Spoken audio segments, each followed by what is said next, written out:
तर मी पहिलाच म्हटलं की मार्गदर्शन वगैरे काही नाही, आपण संवाद मैत्री म्हणून आपण एक संवाद साधूया बरोबर.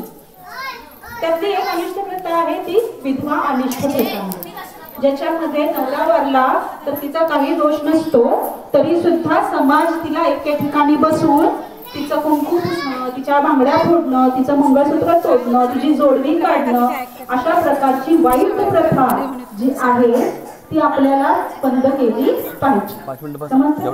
म्हणजे तिचा नवरा वारल्यानंतर सगळ्या समाजाने बसून तिचं काही काढायला जायचं नाही. समजते ना? लक्ष आहे ना? झोपायला म्हटलं नाही ना? अतिशय गंभीर विषय बोलते ना मी, आणि महिलांचा प्रश्न मांडते. तर महिलांचा म्हणजे तिच्याशी आमचा काही संबंध नाही, तो तिचा प्रश्न आहे असं म्हणू नका. तो महिलेचा आहे म्हणजे तो आपलाच आहे, आपल्या मुलीचा, कदाचित आपल्या बहिणीचा, म्हणजे तो आपला कोणाचा तरी आहे. तर पुरुषांनाही वाटतं, कारण डिंगणीमध्ये आमचा जो कार्यक्रम झाला डिंगणीमध्ये, तिथं वास्कर होते, वामन वास्कर. तर ते म्हणाले की सोलकर आहेत ना, ते डिंगणीमध्ये सोलकर आहेत ना, सोलकरवाडी असं काहीतरी. तर ते मला म्हणाले की आमची आई जेव्हा बांधावर बसते हळदी कुंकाला, तेव्हा आम्हाला काय होतं, वाईट वाटतं. म्हणजे ती पुरुषांची सुद्धा आई आहे, मुलगी आहे, बहीण आहे, म्हणजे तो आमचा प्रश्न नाही, तो कोणाचा तरी तिसऱ्यांचा आहे असं म्हणून सांगणार नाही, तो आपलाच आहे आणि तो आपल्याला सोडवायचा आहे. विधवा अनिष्ट प्रथा ही महिलांना त्रास देणारी आहे, बरोबर ना.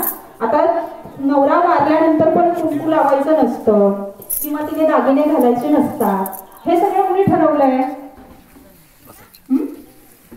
कुणी ठरवलंय? समाजानेच मिळून ठरवलंय ना. तुम्ही बोलायचंय माझ्याशी, म्हणजे असं बघत राहू नका. म्हणजे मी मराठीतच असं बोलतीये आणि अतिशय सोप्या भाषेत बोलते, बरोबर ना.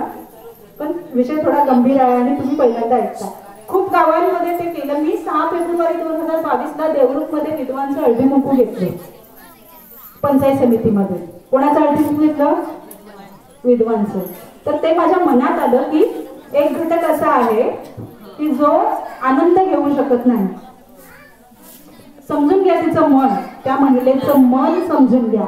वेळ प्रसंग कोणावरही सांगून येत नाही. मला असं वाटलं की एक महिला अशी आहे की जी बाहेर पडत नाही.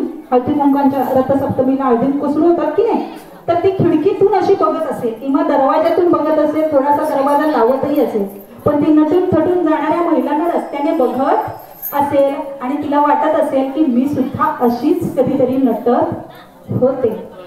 आणि तिला काय वाटत असेल, तिच्या डोळ्यात पाणी पण भरून येत असेल की मी आता जाऊ शकत नाही, मला लोक बोलवत नाही, बोलवणार नाही आणि मीही जायचं नसतं. म्हणजे तिला आनंद होतोय का त्या गोष्टींचा? नवरा वारला यात तिचा काही दोष होता का? तिची काही चूक होती का? मग तरी सुद्धा ही शिक्षा समाज म्हणून आपण तिला का देतो?